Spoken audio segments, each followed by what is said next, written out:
Kör olsun lan. Ben ölme ne var yan?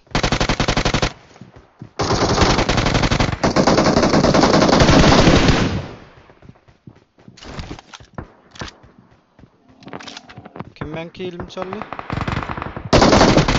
Senin ben kilim çaldı. Var.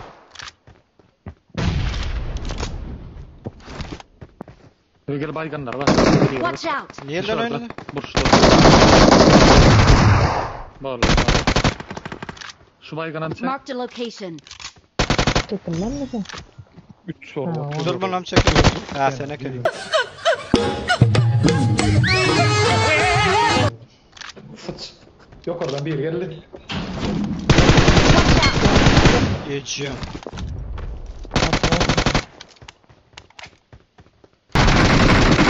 Ay bela Ay, koydu. geçeyim, Geçeyim koydu. Ne biçim küfürlü konuşuyorsun? Nasıl sit Bitiriyor. bak arkadaşım. Burada sinirden kamera gülüyorum. çekiyorsan pis konuşuyorsun ya.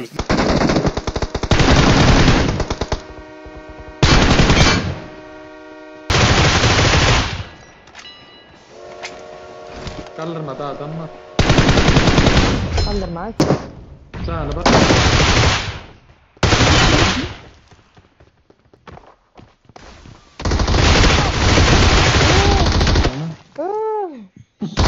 Öldür bile ne koy? Lan var geçtim ara. Anam.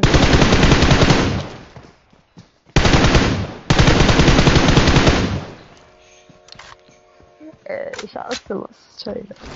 Emir gittin mi sen? Gecenin. Yaman da stalaydı. Her şeye barışmayın be. Vallahi kafam şişti burada. Bir o bağırıyor bir sen bağırıyorsun. Bir durun ya. Üş! Yavata. Atak parmağı Lan ayağa nerede be? kalkana. Koklama. Bize ne?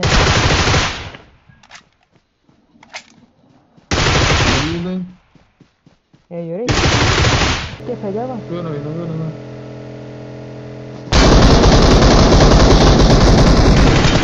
Marked a location. Allah arkadan. وَالَّذِينَ ضَلْمَعُونَ اِنَّ قَدَيْفَ فَسَلُّؤُونَ şekera. Bir de üstüne meyve. Arkadanım ben. Kato, ben Hayırdır öldüm lan vallahi yan. eşek.